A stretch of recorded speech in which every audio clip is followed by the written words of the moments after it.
Okay, we also need to know the definition of what is intensity, what is training, what is cardiovascular fitness.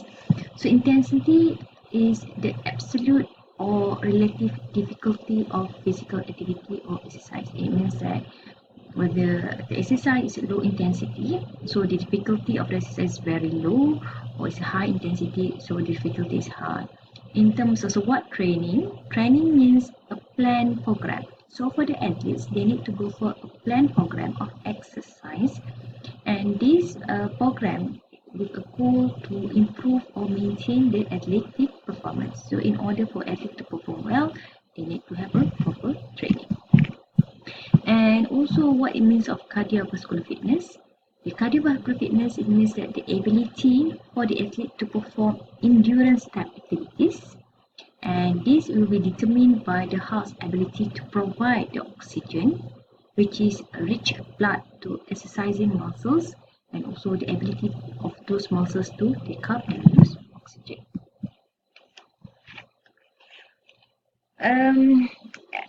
Actually, the long-time colonist, which is the Brooke Ethel and the running philosopher George Sheehan, once they wrote that it's actually everyone is an athlete, and only some of us are not in training. So these athletes is improve their sports performance through skills development and training. And this skill development is enhanced through practice and instruction or coaching.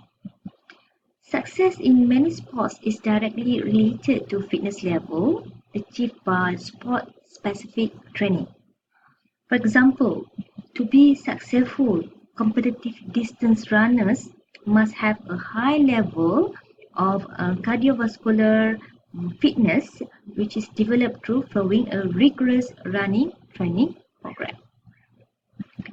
As advanced in exercise and sports, science have become more widely recognized and adopted.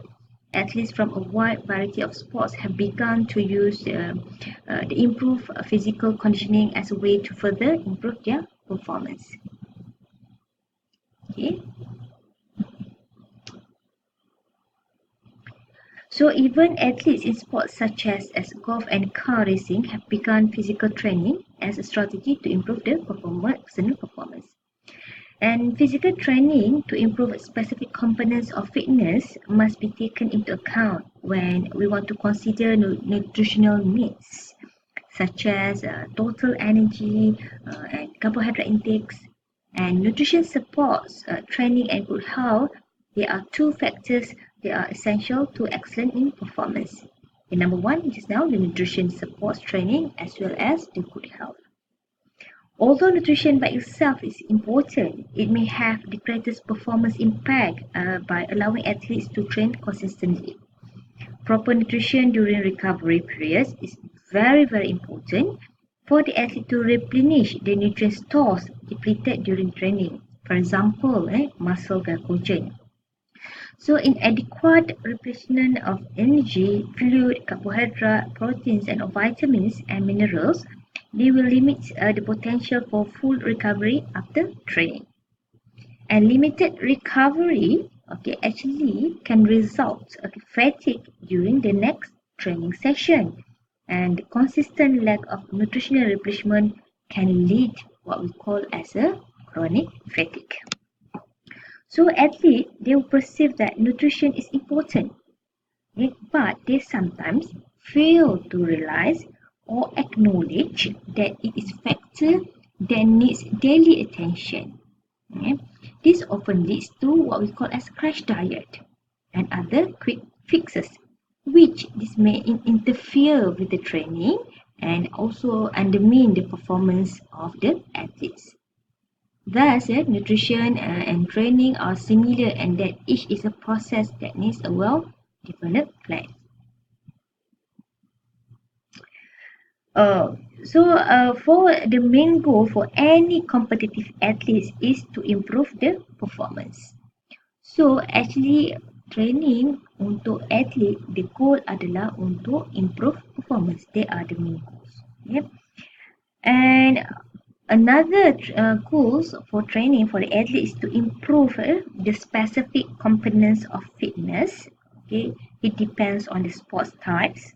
Okay, what kind of fitness that they want to improve, and the training goals also is to avoid injury and also overtraining, and to achieve the top performance for selected events. That is a peaking. To support training and improve performance, an athlete actually needs to establish both long and short-term nutrition goals. So there are long terms or what we call as long-term sports nutrition goals, and also short-term sports nutrition goals. Okay, for the long term, okay, number one is the athlete. The goals for the nutrition is to have an adequate energy intake to meet the energy demands of training. So when the athletes do a training, they have to ensure that they have adequate energy intake for the long term, and also have adequate replenishment of muscle and liver glycogen with dietary carbohydrates. Number three, also to have adequate protein intake, of course, especially for growth and repair of tissue, particularly muscles among the athletes. And number four, the long-term nutrition goals for athletes is to adequate overall diet. For example, proteins, antioxidant, vitamins, in order to maintain a healthy immune system. It's very important. And of course, water. The adequate hydration is number five for the long-term nutrition goals. And number six is to have a appropriate weight and body composition. But they also have a short-term nutrition goals for athletes. There is it's only four short-term nutrition goals for athletes. Number one, they have to consume food and beverages to delay fatigue during training and competition. That is the short term. Number two, they have to minimize the hydration and also what we call as a hypohydration during exercise. Number third is utilize the dietary strategies known to be beneficial for performance, such as they have to utilize the dietary strategies during the pre-competition meal, or they have to utilize how to control their caffeine intake, or also the carbohydrate loading. And the number four, the last one for the short-term nutrition goals for athletes to make sure that the intake of nutrients that support the recovery. As the athlete trains, the body responds to the individual exercise session and gradually adapts over time. So this nature and degree of adaptation, it depends upon the type of training the athlete does and follows the general principles derived from the result of many research studies. So it is very important for us to understand the basic training principles. Okay, they are number one, the principle of progressive overload, the principle of individuality, the principle of specificity, the principle of hard, okay, or easy, the principle of periodization, and the last one, number six, is the principle of disuse. Okay, so we look one by one what it means by the principle of progressive overload. Okay. Adaptation occurs as a result of a stimulus that stresses the body. So the stimulus must be of sufficient magnitude to cause enough stress to warrant longer term changes by the body. So this stimulus of this magnitude is called as a overload. So overload is an exercise stimulus that is sufficient magnitude to cause enough strength to warrant long-term changes by the body. If exposed to an overload stimulus repeatedly, the body will adapt over time to that level of stimulus. So for further adaptation to occur, the overload stimulus must be progressively increased. Okay, for example, in order for the bicep muscle to get stronger, so an athlete must perform a weightlifting exercise like an arm curl. Okay. So the muscle will not get stronger curling the weight of a pencil. Rather, the weight must be heavy enough to achieve the overload. So once the muscle have adapted to that weight, they will not get any stronger until the overload stimulus is progressively increased. That is, the weight is increased further. So that is what we call as the principle of progressive overload. Okay, number 2, what we call as a principle of individuality. So although general training principles apply to all people, individuals may respond and adapt slightly differently even when exposed to the same training stimulus. Whether I'm doing the same exercise as yours, but sometimes, the result is different. So these two similar athletes that follow the same strength training program will both improve their strength. Okay, but it's likely that the amount and rate of change in strength will be slightly different. So people do not respond in precisely the same way or time frame.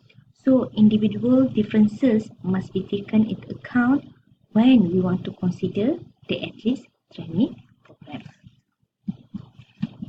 Number 3, we call as the principle of specificity. So what is means of the principle of specificity? The type of physiological responses and eventual adaptation will be specific to the type of stimulus and stress imposed on the body. In the most general sense, this aerobic exercise will result primarily in cardiovascular adaptation and resistance training.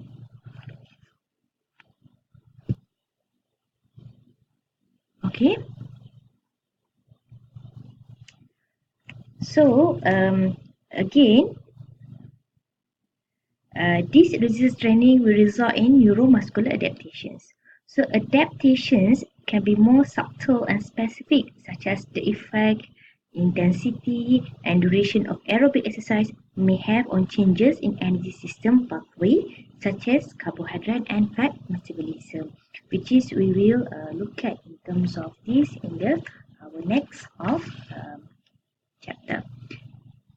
The next one adalah the principle of hard and easy, where the stimulus part of training they receive the most attention but often neglected, or the rest and recovery they are required for the adaptation to occur. Sometimes people they focus on the training, they focus on the performance, but they forgot about the recovery or during the rest. And these training programs are usually designed so that hard physical efforts are followed by a training session, with less physical stress that allow for the athlete to rest necessary for the optimal adaptation.